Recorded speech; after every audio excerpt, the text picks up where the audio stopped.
Yeah.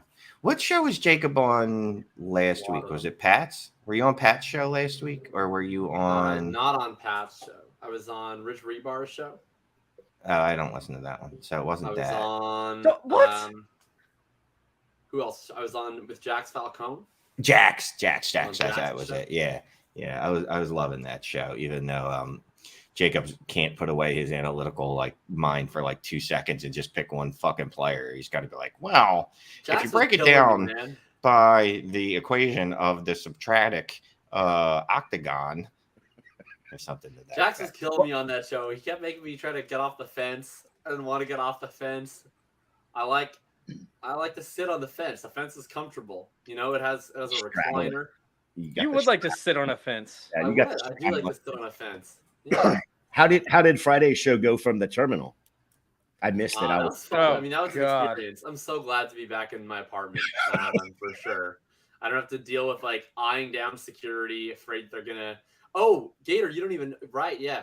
So I hoped it was going to be in the ferry terminal. That would have been the best case scenario, man. The security guard kicked me out of the ferry terminal for loitering. So I had to find somewhere else to do it, and then I ended up recording from a public library. Kids were in the background the whole time. Kids were in the background the entire show.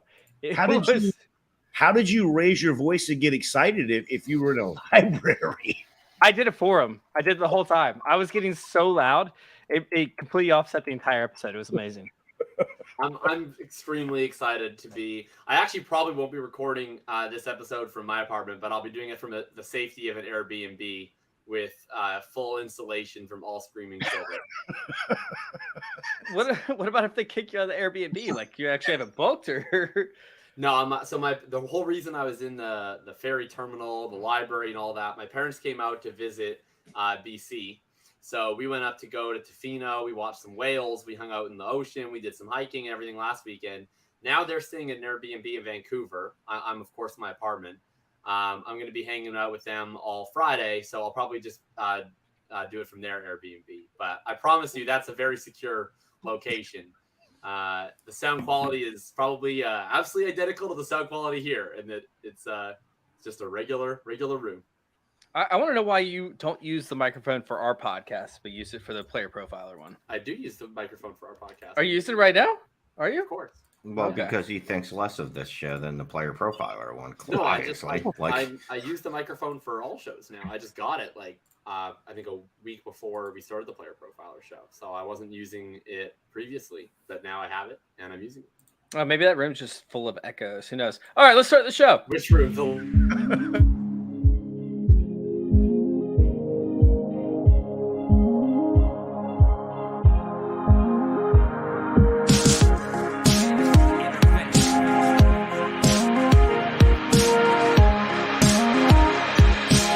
This is Fantasy Intervention.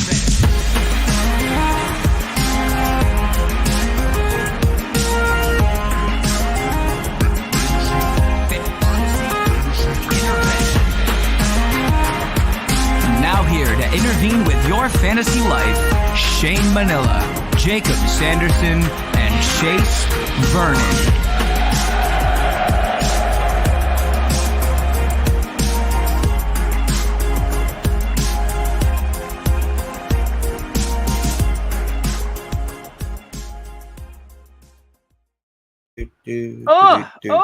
Let's go. Can we put some respect on Gator J? He's now been on the show for I don't know, a year. Can we get his name added to the theme song? Yeah, I can do that. But we're just kind of testing the waters here. Of course, I gotta. Oh, he's not official yet. Okay, never mind. I'm sorry. That was my fault. He's official in the tweets. He's official in the shares and all. But he's official in the sheets. He's official in the sheets. Of course, because he does a lot of the show sheets. What's going on, everybody? Welcome on into Fantasy Intervention. We have another show kicking off for y'all. Yes, that's right. We have week 4. And this is the week where everybody starts to pivot. Everybody gets nervous. Nobody knows what's happening. Oh, my God. Freak out. It's freak out time. It's freak out week. Let's call it that. Freak out week. Oh, of course, I am here to freak out with my co-hosts. We have below me Jakob Sanderson. You can find him at FF_RTDB.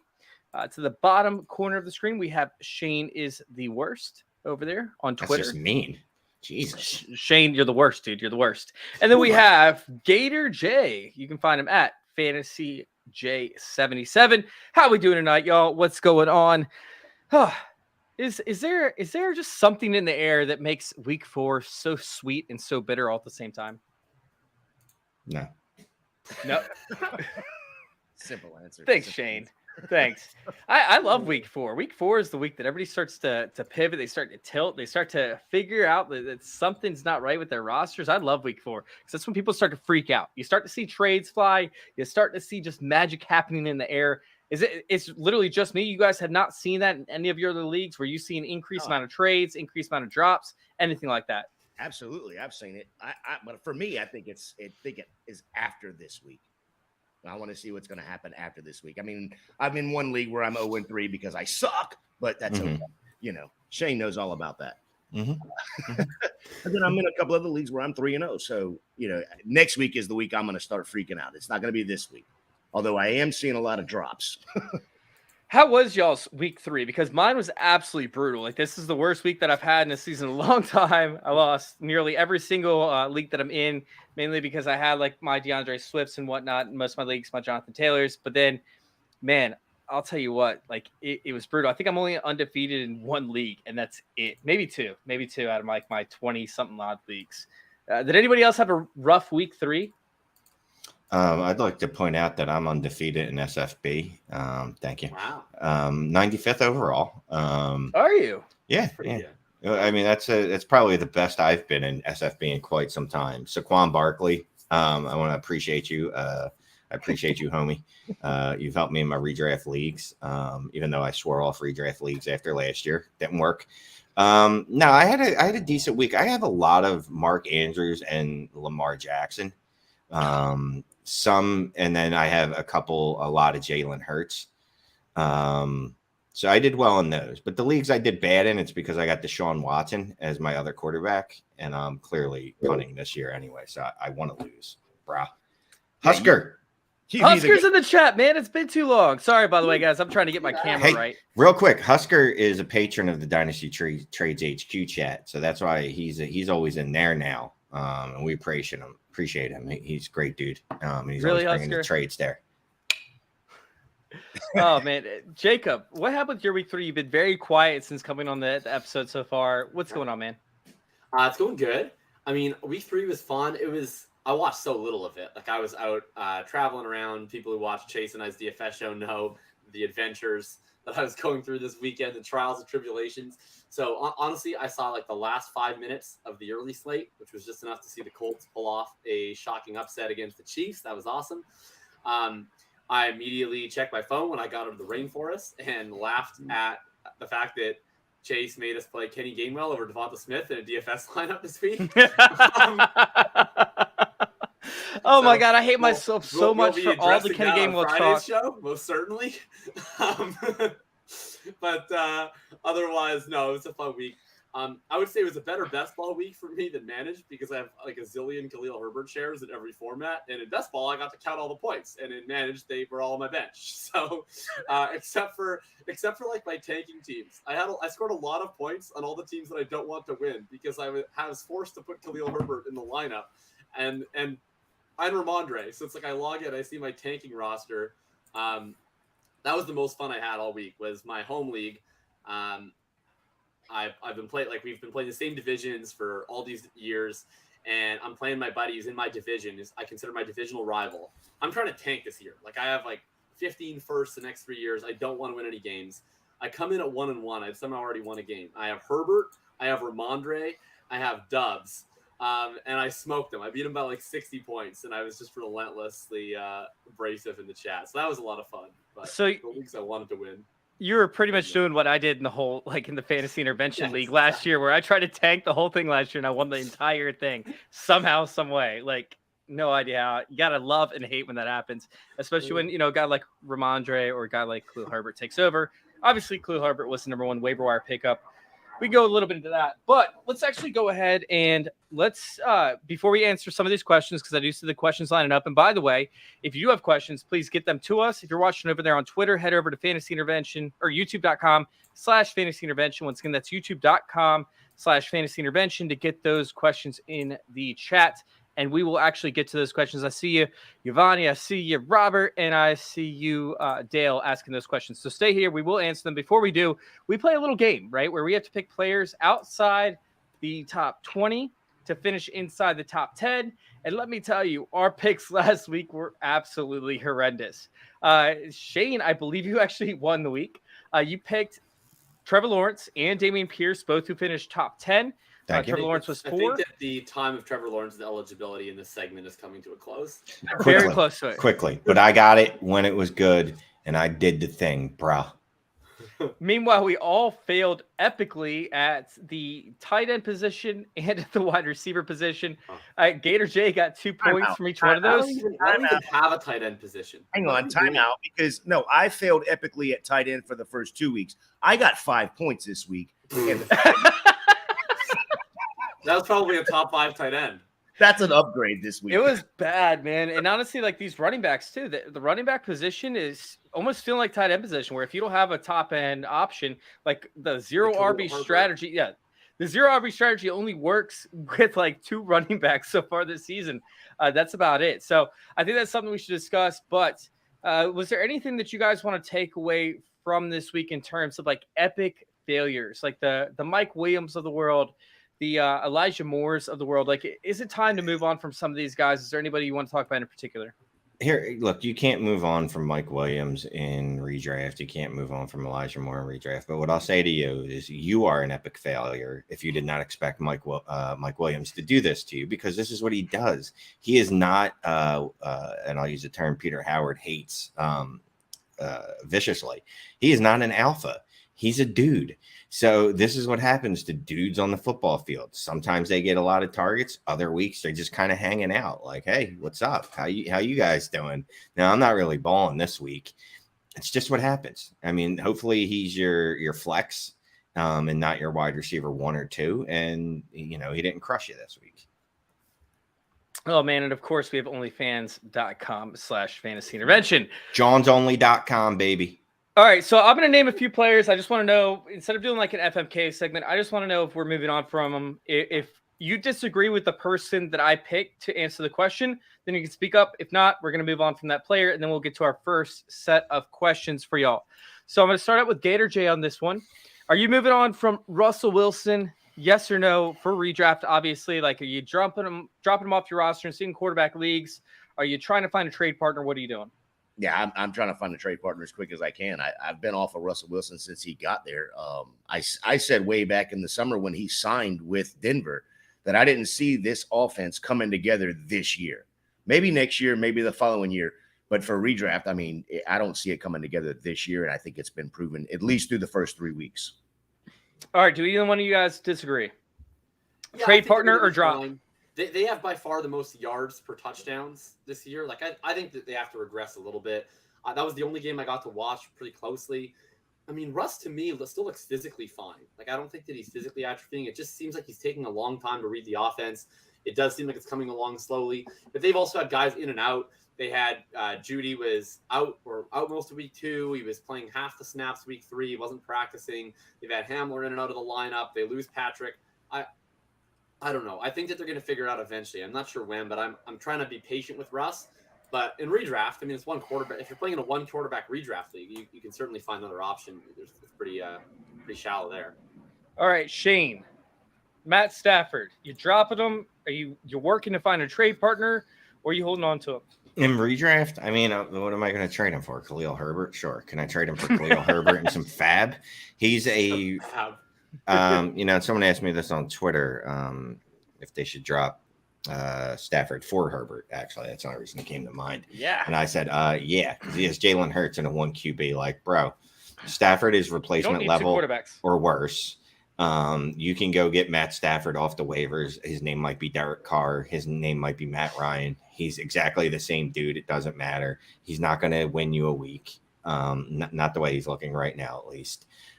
So yeah, no, I'm done with him in redraft. And honestly, in redraft, if you're drafting quarterbacks like Matt Stafford as your starting quarterback, you're playing a little too tepid for my takes, and I hope you lose anyway. All right. Jacob, are you losing with Carson Wentz? Carson Wentz? What? People had confidence in Carson Wentz when? I mean, I'm just asking. He had 2 epic weeks, right? Or one great week, one okay week. What's his person's name? Carson Wentz? Right, if you believe in Carson Wentz, you're an idiot sandwich. Right? You tell them, bro. I've been there. I should have saved that question for Shane. I should have let Shane take that one. Look, that was he started out on Shane's team. Then he went to my team. Chase is on your team. This is what he does. He gives you hope, and then he brings you disappointment. Keep him on y'all's team. Don't send him to my team. I don't need him. He's coming, Gator. He's coming for you. He's coming to you. He's the new Ryan Fitzpatrick, except that he goes to places and makes everyone worse. All right, Jacob, Rashaad Penny. No, what are we doing? Are you dropping him? Yes. If you couldn't start him, well, sure. I guess if you want to start him this week against Detroit, sure. I mean, he's losing a little more work to Kenneth Walker each week. He doesn't catch any passes out of the backfield. They're throwing more to Kenneth Walker, who Kenneth Walker so far caught more passes in the NFL than he ever caught in college, although most of it's like jet motion, tip passes and stuff. But they're working Walker in more. Still counts. Over on IR, and they still gave all the third down snaps to DJ Dallas. No, get rid of Rashaad Penny. All right. Does anybody disagree with that take?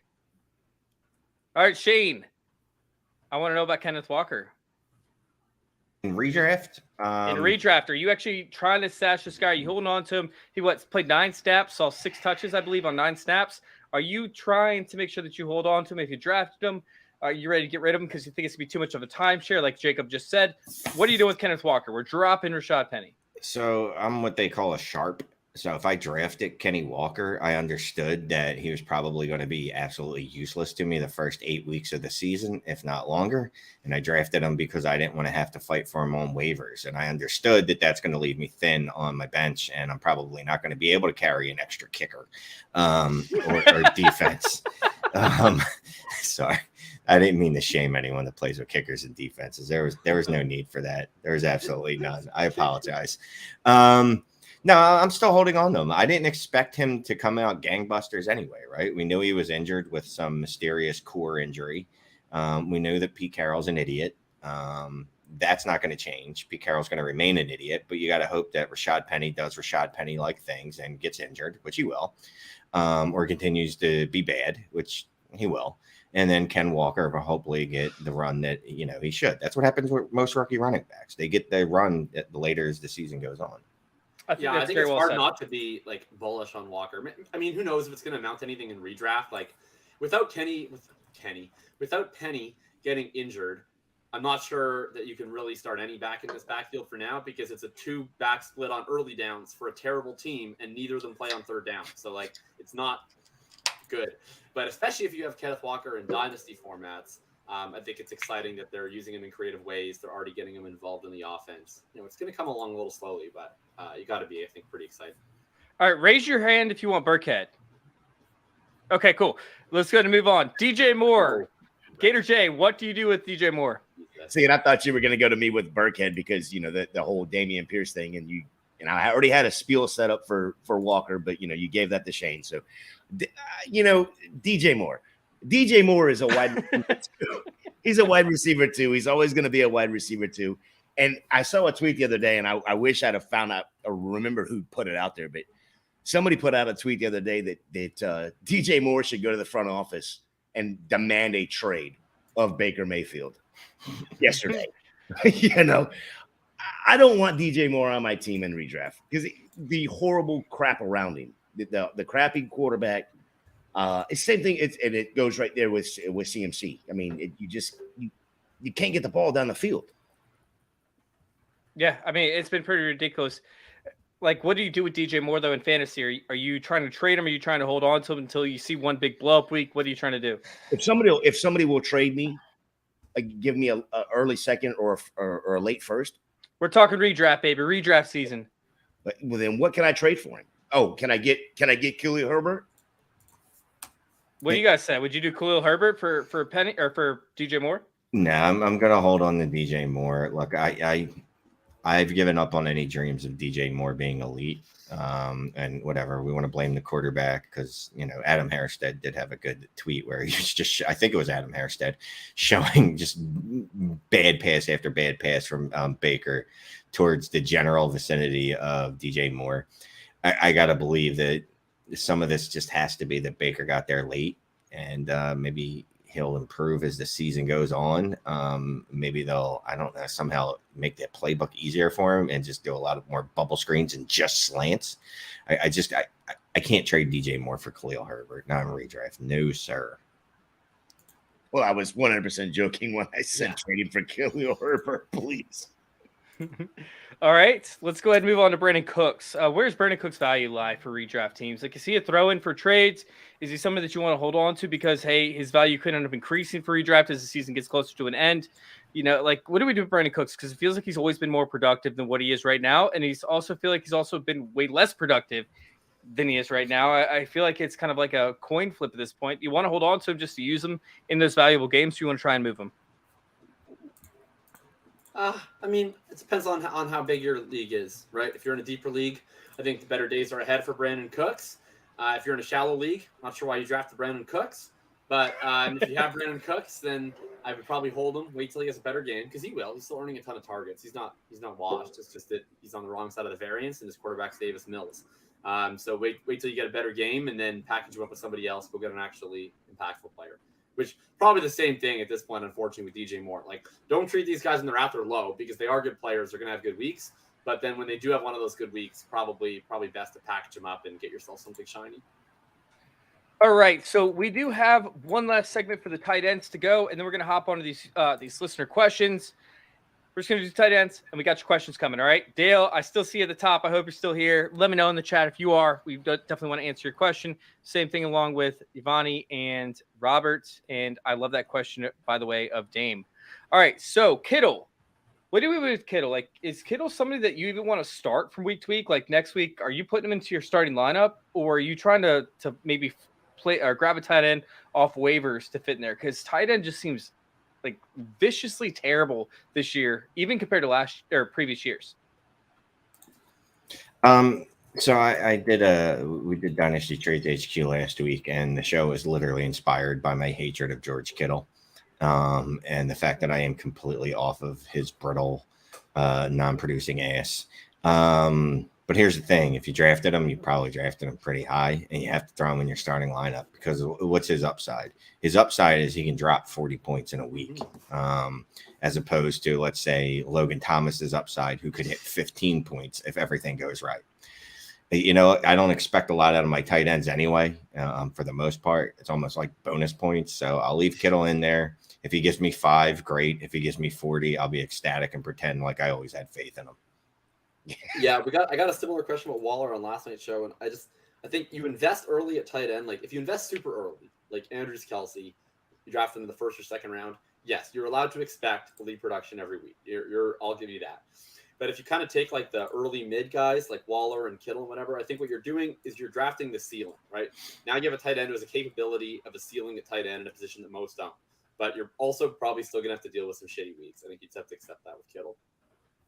All right. What about Noah Fant? Because Noah Fant was a later tight end. He has 2 better weapons on the offense.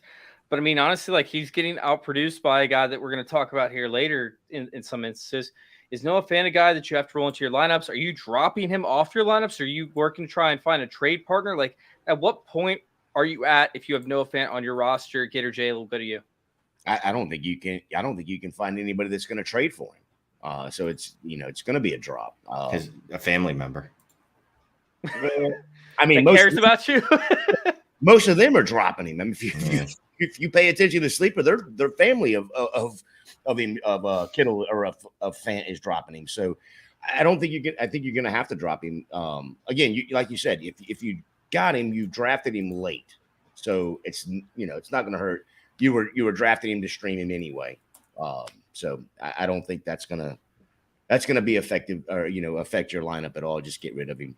Go find you Evan Ingram or go get you a second tier tight end right there. All right. What about Evan Ingram? Speaking of, is Evan Ingram What would you guys rather have in your roster right now? Evan Ingram or Noah Fant? Jakob? Evan Ingram. Oh, Ingram, because he actually runs routes. Fant Yeah, is the backup tight end for the Seahawks. Do I think he should be? No. But is Will Dissly also outproducing him? Yes. So I can't really say that Carroll's wrong, I guess. Yeah, All right.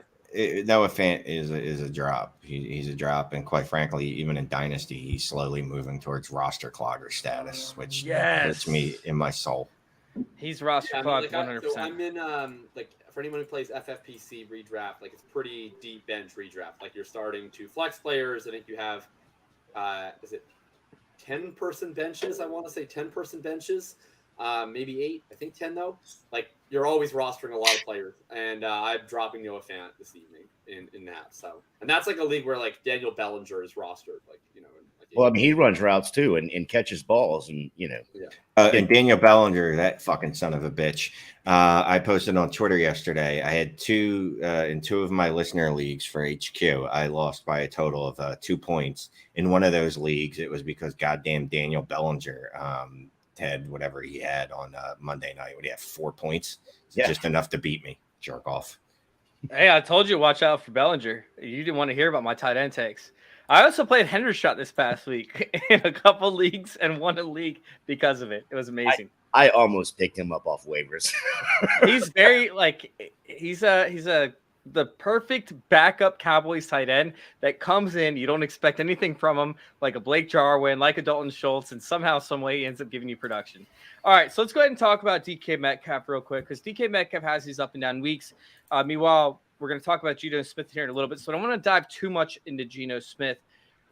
But, oh my God, has Jeffrey Okudah been a shutdown corner thus far in the first 3 weeks of the season? I mean, A.J. Brown, Justin Jefferson, Terry McLaurin have a combined like 6 catches, I believe, maybe 5 catches. I put a post about it on Twitter. You guys go check it out over there at FF_intervention. Jeffrey Okudah is not going to be covering Tyler Lockett. He's going to be on DK Metcalf probably the entire game. Do you have any faith in that this week? Are you starting him or are you sitting him? Jacob? DK Metcalf, that is? Yeah. Yeah. Depends on the league. I'm sorry, Dale. If I have more info, like in terms of who the other option is, I'd probably feel better. I think the DK is a fine start, but he's certainly not a must start. I'd probably rank him. I don't know. I don't do weekly rankings, but if I did, I'd probably rank him somewhere between 24 to 30, like somewhere in that range. Does anybody foresee the same thing, something different? What are you guys doing with DK Metcalf? I mean, I would imagine that if you drafted him early, you're going to have to play him probably in your flex spot. I mean, I would hope, like Jacob said, it's hard to tell without knowing what else you have sitting there. But I mean, I would think you would have to start him just because it's DK Metcalf and you drafted him early. You drafted him for the upside. He can go off. 2 touchdowns, 75 yards, whatever, 9 catches. I mean, he could. All right. Like he smashed last year with Gino under center, so I'm not ready to just be like, all right, well, he can't smash this year with Gino because literally nothing has changed. He's still, him and Lockett are seeing pretty much equal targets, I think, but DK's I guess the bigger play threat because the dude could just run people over and eat humans on the way to a touchdown. So I'm gonna keep DK in there because look, like Jacob talked about drafting for upside earlier. Every week I play for upside. All right. Should Robert start Jeff Wilson or Khalil Herbert? Khalil Herbert for me, hands down. Khalil Herbert. Yeah, I mean, it depends, of course, on whether or not Montgomery plays. I mean, Eberflus, I think, is capping. Like, he wouldn't rule out IR, but then he says that Montgomery has a chance to play this week. I think not. So I would start Khalil Herbert. If Monty plays, of course, I would start Jeff Wilson. All right. Anything else from you guys? Yeah, hang on one second because I just seen a message on there saying Devonte Smith is Dale's other option. So are you starting Devonte Smith or are you? Over DK, I would start Devonte Smith over DK. Oh yeah. Yeah. I agree with that. Yeah, Devonta, look, after that first week, I was absolutely petrified. But now Wait, are we talking about the DK Metcalf question? Yeah. Devonte Did that or come Dale? Devonte. Yeah, but now that I've seen Hakuta Matata has shut down absolutely everyone that's gone up against him, I understand. Everybody, it's crazy. Yeah, it's literally it's not even fair. Yeah, Shane had to make fun of me the other day. He posted on Twitter, if you sat Devonte Smith, you suck, whatever. And I'm like, well, yeah, I did sit him. And he goes, oh, you admitted it? You suck. Yeah, that's verbatim. Verbatim.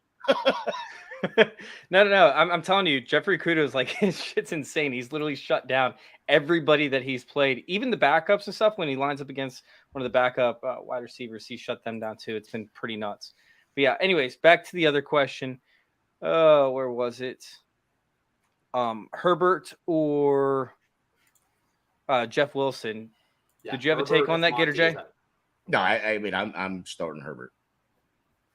All right. Let's go ahead and move on to this next one. Giovanni asks, pick one: Godwin, Josh Jacobs, Romeo Doubs for the flex. Godwin practiced today. He was limited, but he practiced. I don't know if that's a guarantee that he's going to play or not. Meanwhile, Josh Jacobs, he should play, I believe. I mean, he traveled with the team last week. Did he end up? He played. Yeah. Okay. Yeah, he played. He had a totally normal Josh Jacobs game. Yeah, he didn't do anything special. You don't think he played because he has the same game every week. And then Romeo Doubs did well last week. He ended up having an above average performance. So for me, if Godwin plays, I'm not fading Godwin. I'm not going to do it. Like I'm going to go with Godwin 100%. I don't care about the snap share. He's supposed to play week 1, ended up having a little bit of a setback. Well, I'm still playing him. He had the first play of the game. They gave him the first play of the game. 3 catches in like 5 minutes. Yeah, so I'm going Godwin. Does anybody disagree? Yeah, I'm going Romeo Doubs. Romeo? It's Wow. Romeo now? You're all in, Shane. I'm just here's the only thing that I concern about with Godwin is that he did immediately get injured. He did immediately get injured the last time he played. So I'm still concerned that he's going to just do the same thing. Like, I want to see him get through a game first. All right, let's go ahead and go on to this question because I think this one's actually interesting. And I want to know what the repercussions of it are or the positivity aspects of it are. What are the chances Darnold starts over Mayfield at some point this year, not considering injury, like just because Mayfield's been so terrible. And now Darnold's had a year and a half to learn the playbook. So maybe Darnold actually knows the playbook now and has a chance of starting. Meanwhile, I mean, we know what he does with DJ Moore. Like, could this actually be a good thing for DJ Moore? What are the chances that it happens? I know they traded for Mayfield, but it wasn't like they gave up a ton in order to get him. I mean, we're trying to talk about save jobs here. So what are the chances? Also, what was that noise? Sorry. I think if they still had Corral, then this would be like, I think, a more legit question because, like, hope springs eternal in the unknown. Yeah. But I mean, Sam Darnold is pretty known, right? Like, I think when they went and traded for Mayfield and drafted Corral, that told us what we needed to know about Sam Darnold. I mean, also Sam Darnold's play told us what we needed to know about Sam Darnold. I would love it. I mean, if Darnold got in there, he's terrible, but he understands how to throw the ball to only Christian McCaffrey and DJ Moore. That's so it. I would appreciate it. But I don't think so. I think we're going to continue to get Baker scrambling around like a lunatic and throwing to players that we don't roster. Look, I think the Matt Rule is liable to do anything because he's trying to save his job. Like, I wouldn't be shocked to see them both in the backfield at some point and him just tell the center, like, you pick. You just whichever one you want to snap it to, go ahead. I mean, the team is awful. Both the quarterbacks, Baker's looked awful. But again, I mean, it's only been 3 games. We've seen a sustained history of Sam Darnold being awful there, for one season. So if I had to put money to it, I'd say Baker probably starts the rest of the year. But there's a world I could see Sam getting in there. Yeah, it's like Shane just said it. I mean, it's Matt Rule, so you never know. You remember a couple of years ago in I think it was Army-Navy game where Navy got a bunch of their quarterbacks hurt, and the head coach goes to the stands and pulls somebody out of the stands, dresses him, and he starts playing quarterback. It could be that way with Matt Rule. You never know with that guy. God, it's good to see, man. We have some of the old faces coming in the chat right now. Like, I see awesome. Hunter Hall coming in the chat. we have the main event coming in the chat. So I cannot wait to answer these questions. And we're going to do that as soon as we finish our next segment. This next segment's not going to be long. We're going to talk about players we want to acquire before our league mates do. And I'm going to let Gator J actually introduce this segment because I'm not exactly sure if he was going towards more like, redraft type aspects, some deeper league type stuff. So go ahead and introduce this next segment, Gator. No, I messed up last week and was thinking more along the lines of Dynasty, not knowing that we were doing more redraft. That's your fault that you didn't explain that to me, but that's okay. I'll take it. I'll take the responsibility for that. No, so the way I was looking at this question was, it's, coming into week 4, so almost a quarter of the way through the season. What players are we looking at that, like a Khalil Herbert, for instance, that we are like, okay, let's go get this guy, even if we are going to hold him for a week or two, but knowing that the possibility is going to be he's going to take some snaps. He's going to get some of these snap shares and, that kind of thing before your league mates go get him and do the exact same process. So, for instance, the one I chose was Njoku. And the reason I chose him was everybody seemed to be out on him. He got paid this offseason, seemed to be out on him because he had a shitty start to the year. Everybody thought he was going to be good with Watson or whatever. And then just this last week, it finally dawned on Brissett that, hey, wait a minute, that guy is on my team. He is wearing the same color jersey. Let me throw him the ball. And all of a sudden, 10 targets, 9 catches, a touchdown, 89 yards. 20-something points in fantasy. You're just out of the blue. So, now he's on everybody's radar. So I was looking for people that were, not quite on the radar yet, that can make a difference in your championship run. Yeah, and I think Njoku's interesting, right? I got a lot of questions on Njoku throughout this week, and a big reason why he did produce was because Harrison Bryant was hurt and was pretty much running rub routes and running routes to distract the safeties away from Njoku, and we haven't seen that yet because they've been splitting up targets between both tight ends. So although we've seen a very similar amount of routes run from each player this week, Harrison Bryant was used as a distractor versus Njoku. So, Njoku has one of the best matchups this week. So I'd like to see how the health ends up with the opposition. I'd also like to see how the health ends up with Harrison Bryant, but that's not a bad pick. So I went ahead and I went with Corey Davis. J.K. Dobbins is somebody that I want to acquire because he just put up, 6 points rushing last week. Didn't do a lot of it. So I'll talk about J.K. Dobbins all day. But if you want a deeper play, you want somebody that's on the waiver wires, Corey Davis for me, I talked about it prior to the season starting. He had the connection with Zach Wilson back before he ended up getting hurt at the beginning of last year. I know you guys shunned me for this a few weeks ago for even bringing him up. But guess what? Starting this week. Wait, are we Amish?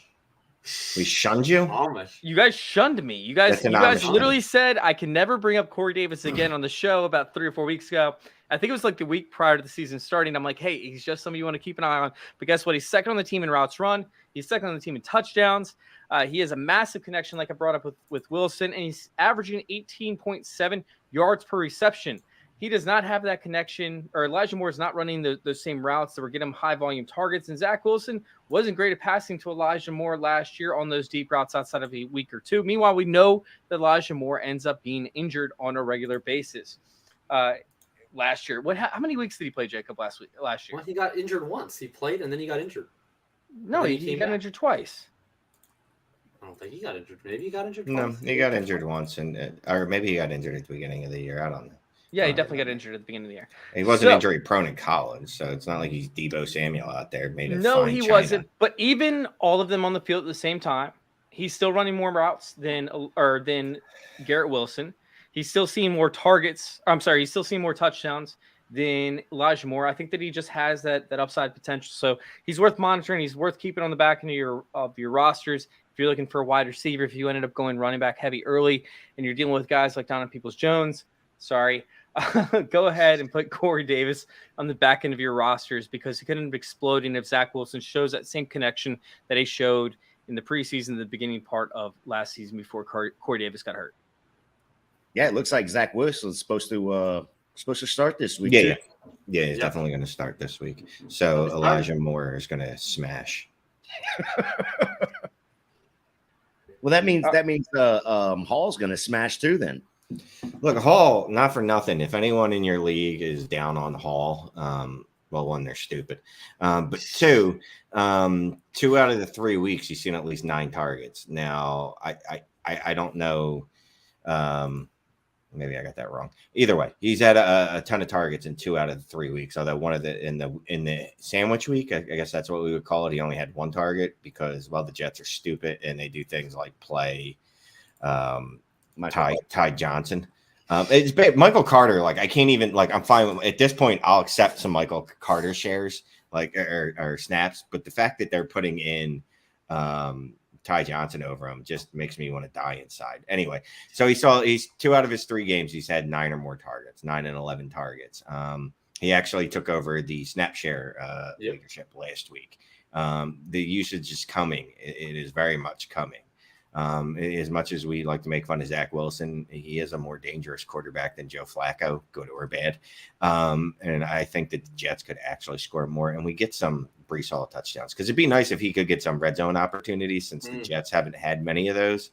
And decided that Michael Carter, he of 5'8" and 180 pounds, would be the guy that they want to put in there, because Robert Saleh is a juiced up musclehead, fucking meathead. But anyway, Breece Hall is significantly better. Yeah, significantly better. So if anyone's down on Breece Hall, but another guy, Brandon Cooks, we talked about him earlier. He's still top 17 in target share. The targets are there. The production's going to come. CeeDee Lamb, the targets are there. The production's going to come. If anybody's low on any of these dudes, these are the dudes you snap up. You look at their production, you look at their snap share, look at their opportunity share, look at their target shares, and find the outliers. The guys that aren't producing yet, that have done it in the past, or in Breece Hall's case in college, and snatch them up. All right. Do we have anybody else? Jacob, did you answer yours? No, mine is similar idea and change, though. Targets are there. Results are going to come. Deontay Johnson gets a nice favorable matchup this week in the same game as Breece Hall and Zach Wilson and Corey Davis and the rest of these Jets. He'll be on the other side. He's been up 11 targets or more in every single game. Hasn't necessarily translated to efficiency, which, I mean, that means it's a year that starts with 2 with Deontay Johnson. But he has not found the end zone yet either this year. At some point in time, he's going to find the end zone. And maybe they're going to go to Kenny Pickett. And I think Kenny Pickett probably sucks, but he probably can't be worse than Mitch Trubisky. So I think that it's either going to be more the same at worst or better at best for Deontay Johnson. All right, let's hop on to these questions.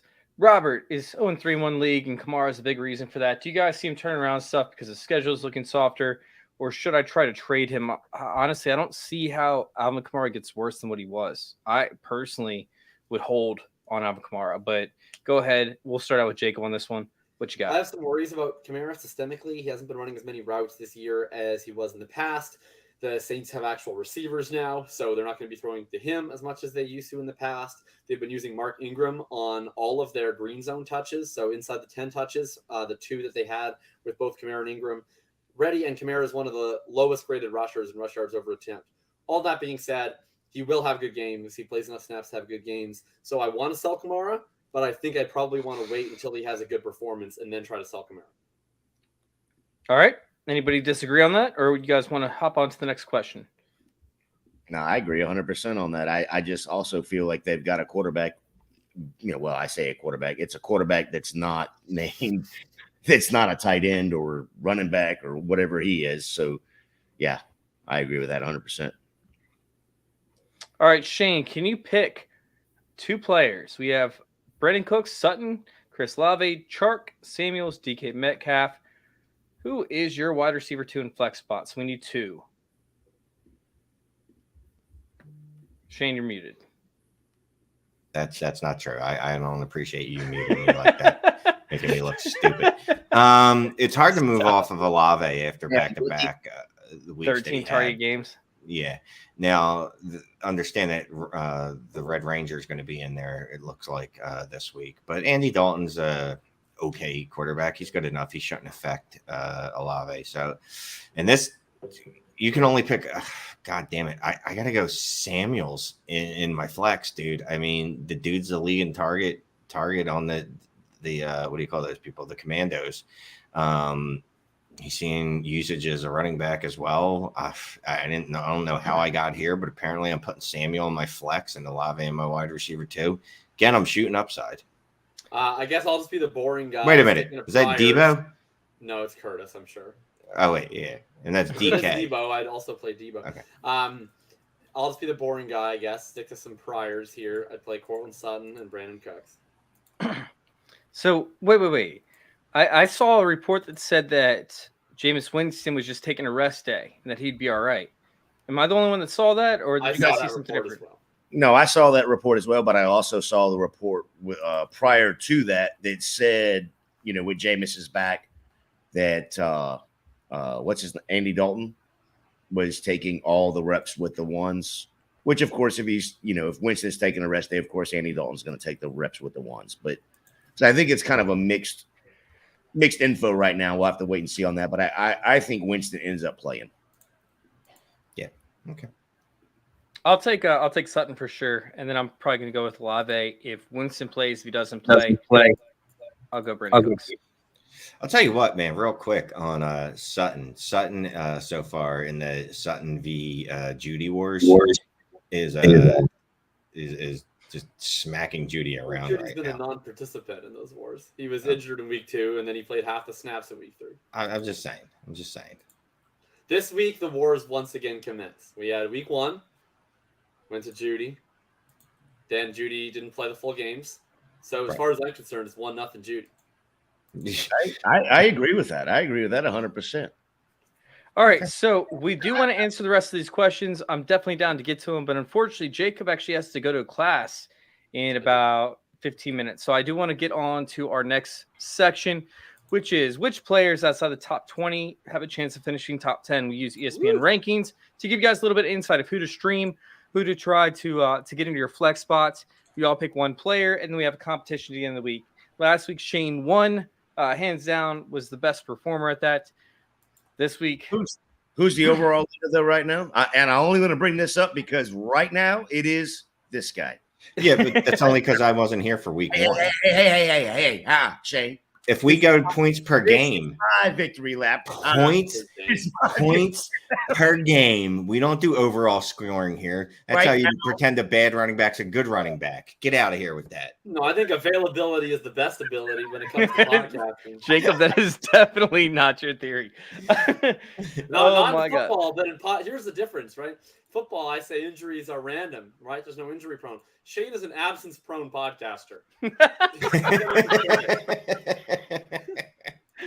Oh, I love that. Oh man. So let's go ahead and start out with Jason, since he put together a show sheet. Who is your quarterback for this week? And let's try to keep it shorter than we normally do, because if I not, feel bad about this one. I took Tannehill only because he's against Indy. It looks like they're trying to get Burks, finally trying to get him involved. So hopefully they can do that. It's against Indy, so maybe everybody's gotten better against Indy. So Hey, not the Chiefs. We beat the Chiefs. We Well- beat the Chiefs. yeah, but you tied Houston, so let's not. That's not a loss. Tie on the road. all right, I'm gonna go Geno Smith in this one. It should be a higher scoring game than I think we expect it to be. Geno Smith's nothing crazy, but he will perform, and it's going to be Tyler Lockett and Geno Smith all day. I'm expecting big things from Geno Smith, who has had 2 very good, if not great performances over his first 2 weeks, better than a lot of other quarterbacks, as he is the highest accuracy rating, and he still has above a 7, I believe, yards per attempt for throws, so he is throwing downfield. I like Geno Smith in this matchup up against the Lions. I think he's going to crush and finish top 10 pretty easily. Shane. I'm gonna have to go with I want to go with Jameis, but his back is hurting him, so I can't. I don't want to go with T-Law because I gotta be honest with you, he might. It doesn't matter because Jacob already talked Trevor to T-Law. Lawrence. Shane doesn't care. Shane will vote. Shane is going to go last You're already from on here the on out team. every single day. He is literally going to go And last. I would still go T-Law. I don't care, but no, I won't go T-Law because it's a bad idea because the you're a Eagles homer. are going to absolutely You're a homer. ravish him. Ravish? Sure.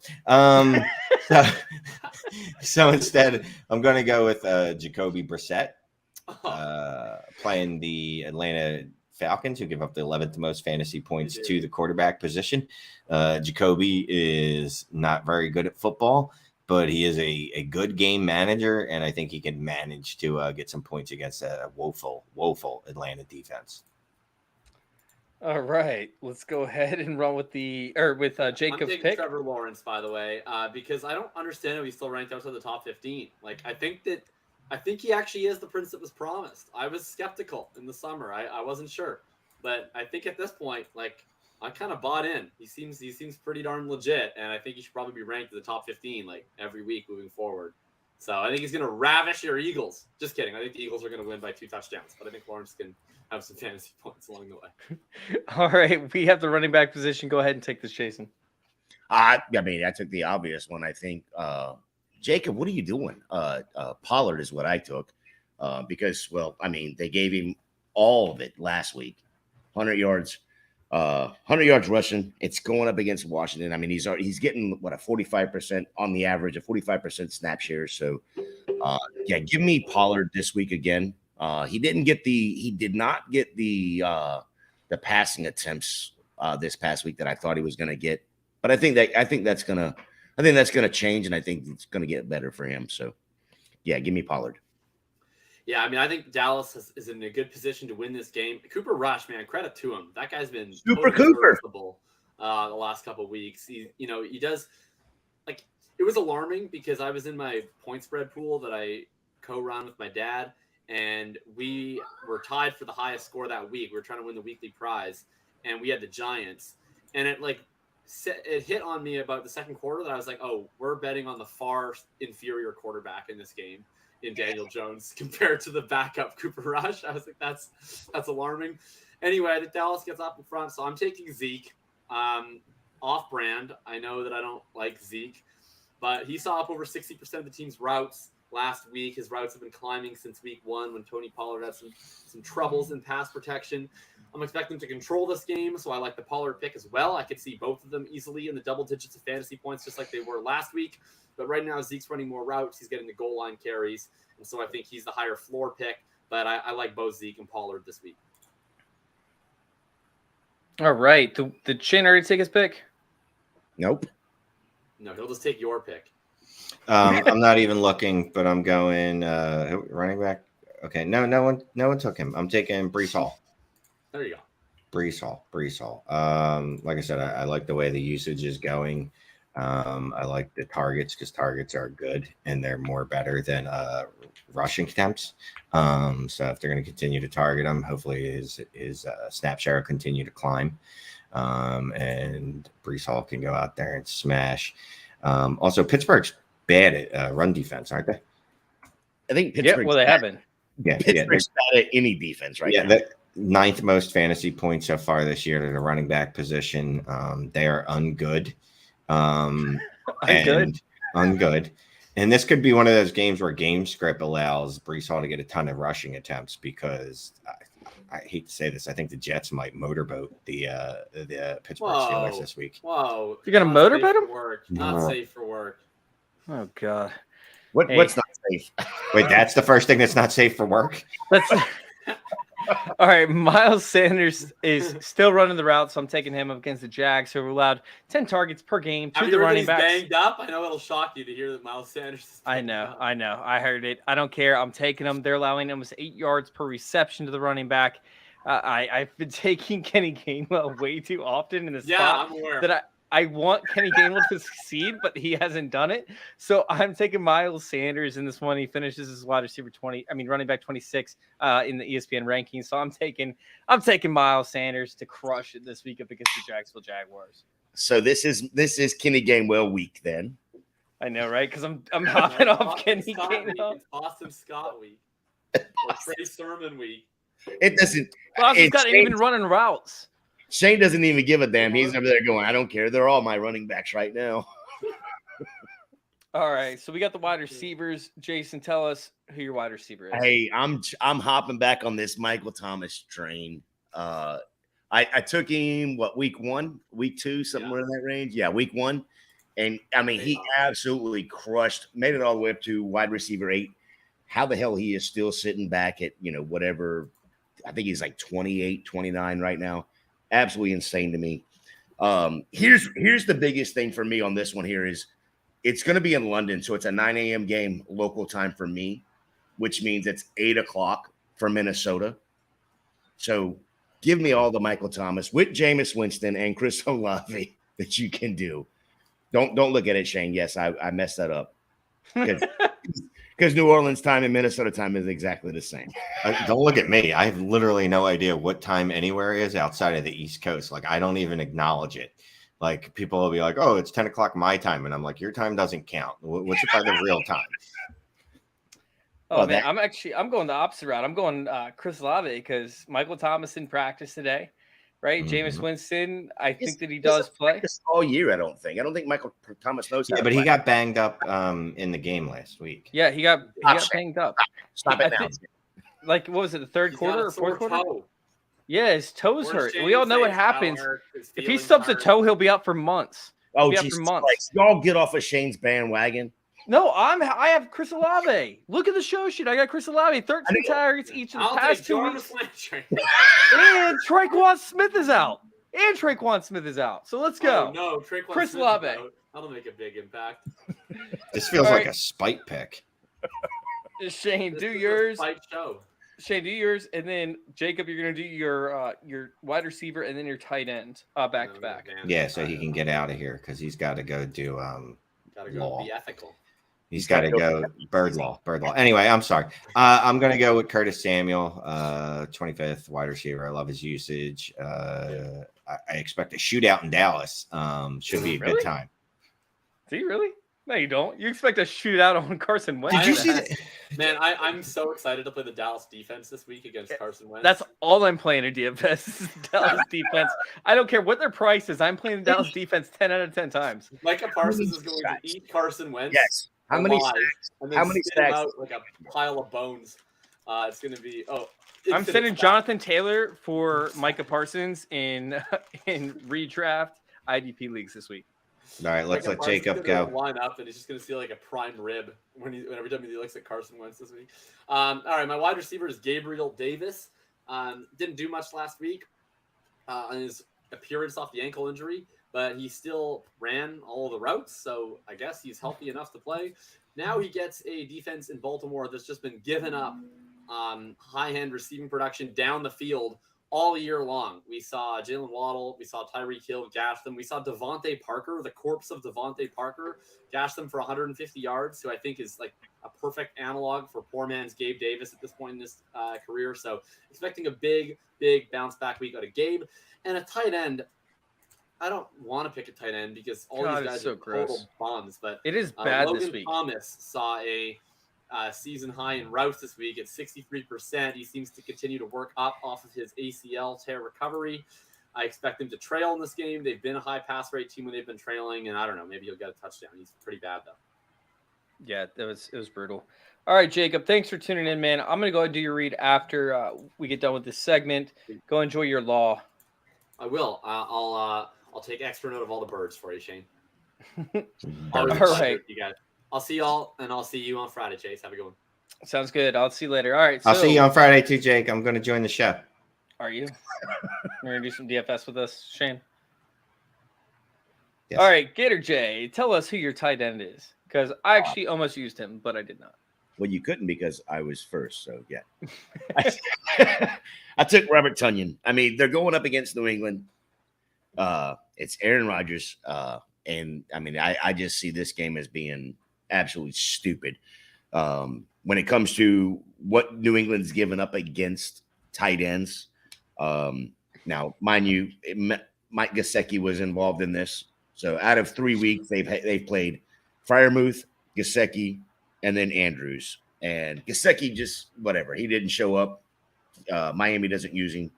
Freiermuth scored 16 points, and Andrews scored 36 points just from the tight end position. So give me Tonyan, and if he gives me 15 points, 16 points, I think I found a tight end that can actually score points. Even if you got 8 points, I think you'd find a tight end because this year is so bad. There is that. All right, I'm going Will Disley versus Lions. I already picked Gino Smith, so I'm going to stack him with Will Disley. Disley wasn't even on the list of the ESPN ranked tight ends, but guess what? He is outperforming Noah Fant, using a lot of 2 tight end sets. As to where Noah Fant's been blocking, Will Disley's been running the routes. His average yards per reception's over that, and he's getting the targets inside the red zone. Give me all the Will Disley I can handle. His red zone target share, I believe, is pretty astronomical, along with his target premium. So I'll take Will Disley. I think that he at least gives you a shot, if you're stream tight ends, to find a tight end that will finish inside the top 10 that you can stream, because it is bad this week. It's like every player that you want to stream isn't available on waivers right now for the tight end. I mean, Juwan Johnson was a guy that I was thinking up against the Saints, who are great up against tight ends. I don't really want to mess with that. It's been bad. So, Shane, I've been trying to buy you some time. Did you find a tight end? Oh, yeah. No, I'm going back to Old Faithful, Evan Ingram. God. Okay. Wait. He's not. Are you serious? He's not in the top. Oh, wait. We're due top 15 or top 12. Yeah, he's 18. He's 18. So I'm going Evan Ingram because I think, Darius Slay is going to shut down Christian Kirk, James Bradwell, Bradbury. He knows his name. He'll shut down Zay Jones. And Trevor Lawrence is going to have to throw somewhere. And because they refuse to put Etienne on the field, which would help, I think a lot of those targets are going to go to Evan Ingram, he's pretty much elite at running routes and getting targets. He's just not elite at converting those into fantasy points. But this might be the 1 week out of every 5 that he actually does. So I'm going to go ahead and take the shot on Evan Ingram and then this will be my last Evan Ingram for several weeks. That was my last time I picked Evan Ingram. I'm like, okay, I'm done with him. He screwed me way too many times. I'm done picking him. But he has that opportunity to do so every week. He just needs to actually catch the ball. All right, so we have trade Goddard and McKenzie for T. Higgins in my other league, or my other wide receivers are Debo, Devonte Smith, and tight end is David Njoku. What do you think? Would you package Goddard and McKenzie for T. Higgins? Goddamn straight. Yes. Alex, why are you watching the show? You should be making this trade. Let's go. Go make that trade, bro. All right, who do you think won the trade? Keenan Allen and Cam Akers, or Olave and Breece Hall? Assuming this is redraft, I would take Olave and Breece Hall. I don't think Cam Akers is a startable running back, and Keenan Allen's good, but he gives you disappointing weeks. He's coming off an injury. He's getting older. I can understand how he could be a top option, but so can Olave if everything swings right. I'd rather have the elite running back at this position.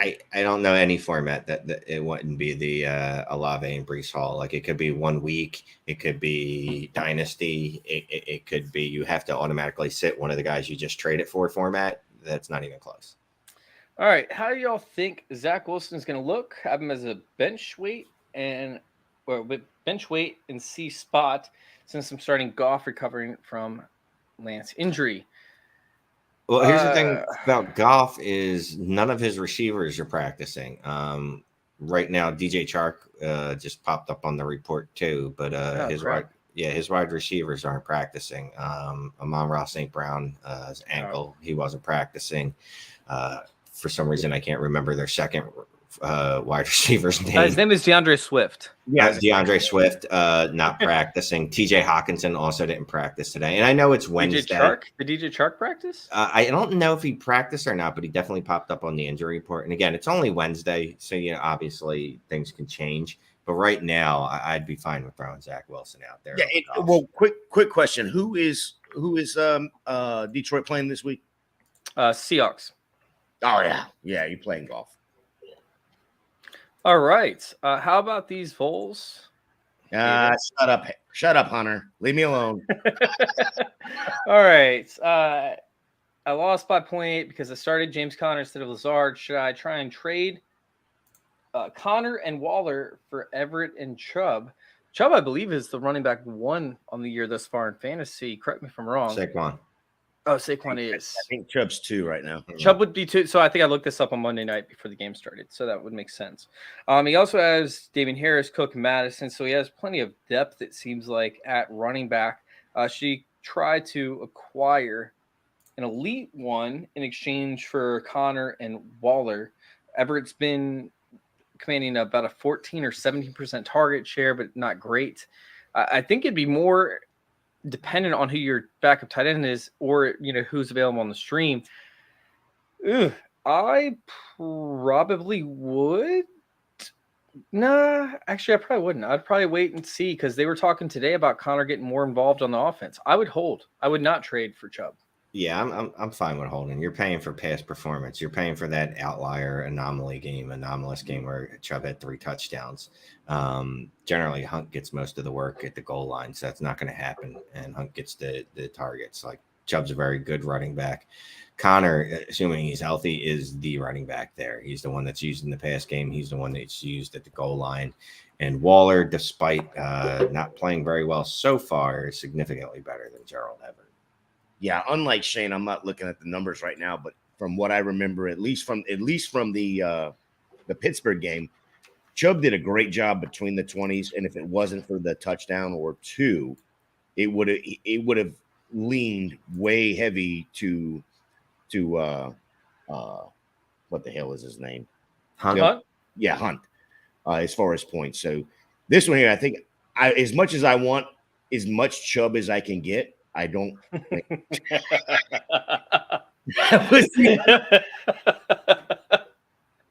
All right, we'll feed you all the Chubb you want. All right, I'm playing Lamar and DK this week. I picked up Gina Smith, sitting off my play, and Rashaad Bateman, sitting Big Mike. Smart. Start over. Where am I thinking this? I picked up Gina Smith. And I am playing Rashaad Bateman. Is this smart or is he overthinking this?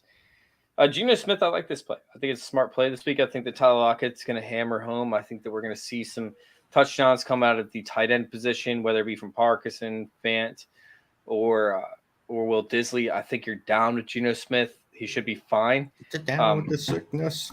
Yeah, we're getting down with the sickness. Meanwhile, Big Mike, I mean – but so what he's trying to do is cushion the blow against Lamar and whatever DK does, because whatever DK does is going to be off the back of Geno, and whatever difference is, whatever Lamar does, he doesn't need Bateman for it. Like Bateman can get you 15 points, but Lamar can still go out there and drop 40 if he goes rushes for 100 yards. You're not overthinking it, but just play your best players.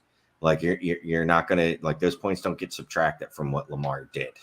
If it's your best lineup, fine, throw it out. It could be, though. I mean, if you talk about the receiving touchdowns, if Lamar does throw to him, but I don't know if that. So happens. Here you go. I mean, so let's say Rashaad Bateman gets 15 points, right?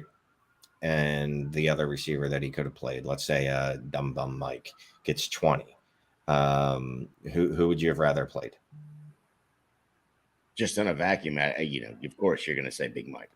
Yeah, but if 2 of those passing touchdowns went to Bateman, and we see Lamar Jackson put up little running yards, I mean, which probably isn't going to happen, but if he does, I mean, we could actually make a case for saying, hey, Bateman could actually have been the better option over Mike Williams, because you're taking all the points away from Lamar Jackson's way of tilting.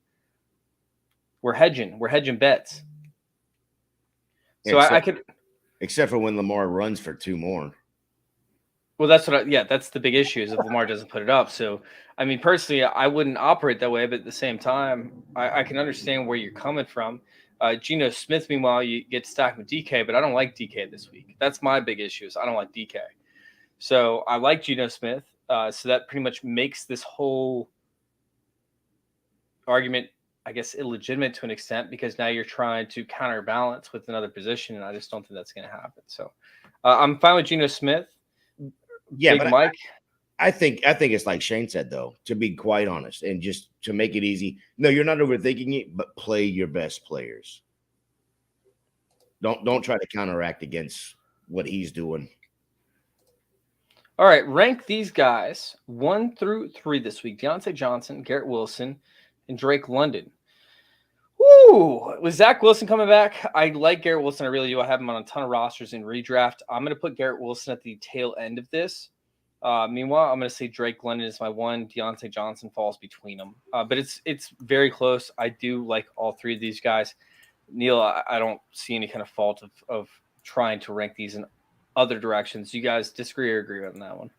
No, exactly. I have exactly how you just lined it up.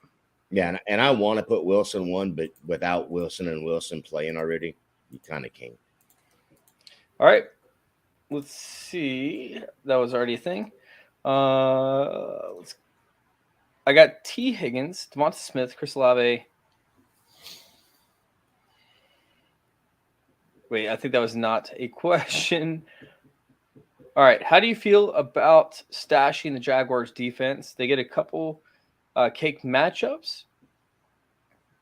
Do you guys think that the Jacksonville defense is real? Because I don't. I think that they're going to get torn apart throughout weeks. I don't really see any kind of value that's coming from them. I think they played some really turnover-friendly matchups thus far. Hang on, Shane. Hang on. I'm going to say this, and then I'm going to let Shane go. Y'all shouldn't be playing with defenses. I love the idea of playing with defenses. Look, whatever. You play with a defense. I'll say this. I don't believe in any defense. Generally, I don't need to stash a defense. Let's see what the Jaguars do when they face probably one of the best offenses in football. And let's see how that goes. Now, if they have cake matchups, sure. But, I mean, you can stream defenses unless everyone in your league is for some reason rostering 2 defenses. You're going to be able to find a defense to stream. Yeah, I mean, we talked about the Broncos defense, how that wasn't even, a draft option, and they're one of the top defenses in the league this year. So let's go ahead. Let's hop on this last question because I know Shane has to get out of here, and I'm exhausted. I've been going since 6 a.m. this morning. I'm ready to roll. Yeah, you were on Twitter early this morning. I normally am. I'm on at like 7 o'clock, 6:30 every morning. Whew. Yeah, I get my work in there over there at FF_intervention. But honestly, that and Trophy Smack, man, I'm going at like 6, 7 o'clock every morning. So let's go ahead and let's hop on this last question. Hunter asks, Russ or Goff? And I just don't trust Russell Wilson. Did you guys see the Subway commercial yet? It was absolutely horrendous. It's one of the worst things I've ever seen in my life. Was it worse than Let's Ride? Was it worse than Go Hawks? Was it worse than every... Hey, pass or run. Like, it is like he is the worst reel of any player in NFL history in terms of like cheesy, just terrible takes that he's had throughout his career. And I don't hate the guy, but holy shit, is it bad? Please tell me there is a Let's Ride in this Subway commercial that I have not seen yet. No. Then what's the point? You got to stay on brand. If you're not going to you ever done anything dangerous before? You ever done? Because I have. Bites in a sub. Like, what? Don't worry, we're gonna post it on Trophy Smack tomorrow morning. It's gonna be up there. On that's Instagram. Gotta be on the belt. It's bad. It's bad. All right, so Russ or Goff? I'm going Goff on this one. I really don't care about his wide receiver situation right now. I just can't trust Russell Wilson up until I see him cook. Yeah, I can't trust Russell Westbrook at all. I'll make it 3 for 3. All right. Listen, we appreciate you guys for tuning in. We're getting out of here. Make sure you tune in on Sunday morning at 11:30 for the Starter Sit Show. We do an hour-long Starter Sit, just questions. We don't talk about any of our analysis. We go over some injuries for like 5-10 minutes, and then we just answer question after question after question. Last week, we got backed up. Let's do it again this week. We try to keep it short and simple, short and sweet for you guys. Oh, Jacob's gone. So let's go ahead and let me let you know where to find Jacob. You guys can find him over there at FF_RTDB over there on Twitter. We have our Dynasty shows, of course. I'm sorry, our DFS shows over there on Fridays on Roto Underworld over there on YouTube, youtube.com/Roto Underworld. So go check them out over there along with me. You guys can find me over there at FF_intervention on Twitter. Fantasy J, where can we find you, man? Now, you can find me at Fantasy J77 over there on that Bluebird app. Tomorrow night, on Wednesday nights, you can find me right here, 8 o'clock. And then on Thursday nights, you can find me on the pregame on Going for Two Network, Dynasty Gambit. Hit us up. We do the same questions. We'll answer your questions over there as well. We're not going to be as smart as Chase or as smart as dumb as Chase and as smart as Shane. But, hey, we do talk some shit. Really? Did I say that backwards? I might have said it. I'm not sure. Anyway, that's where you'll find me at. So, all right, Shane, what you got, man? You can find me at Dynasty Trades HQ podcast. You can find me streaming on the YouTubes at Dynasty Trades in 5 and Fantasy Intervention on Wednesdays. And I think that's all the shows I'm on. Manic and Chill, Once in a Blue. And then, hey, check out Fantasy Data because my article is free this week. Yeah. Oh, shit. I heard about that. Yeah. They released their premium to the free people today, to One the week and free one version. week. 1 week and 1 week only. Yeah, so check it out because it's a fun little, less snarky than usual write up from me, although there definitely is some snark directed towards the New York Jets. Love it. Thank you guys for tuning in. Thank you all for letting us intervene with your fantasy football life. We're out of here.